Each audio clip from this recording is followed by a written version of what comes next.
unboxing of the Antec 300 case. Camera down this time, and we'll figure it out.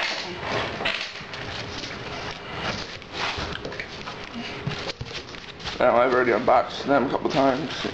Couldn't help myself. Foam, nothing big.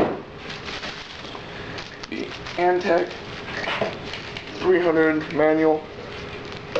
With the inside, nothing special. I'm gonna pull the case out now.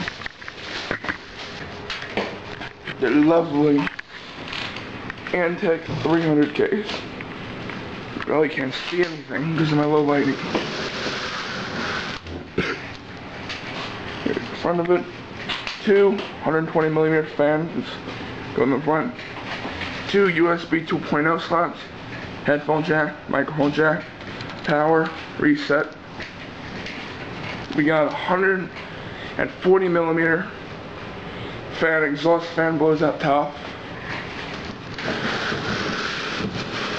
A side vent for intake or exhaust, 120mm fan. The back of the case, we got a rear exhaust 120mm fan, I/O shield, place for the power supply, and the 7 expansion slot. Let's pull open this side of the case. It's something I really like. It's a swing open design. And it pops right off. Inside the case, I'll see if I can get some better lighting for you guys. Base case, nothing really special. We had the 3.5 drive, the 3.5 drive base for the hard drives, and then the 5.25 for the DVD ROMs, etc. Two rear fans. They're 4-pin Molex, and they include a span feed controller.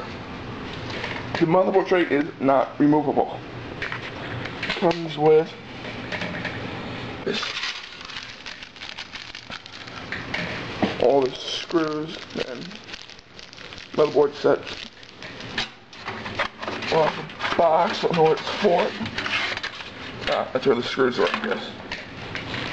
Alright, well, that was the unboxing for the Antec 300 case.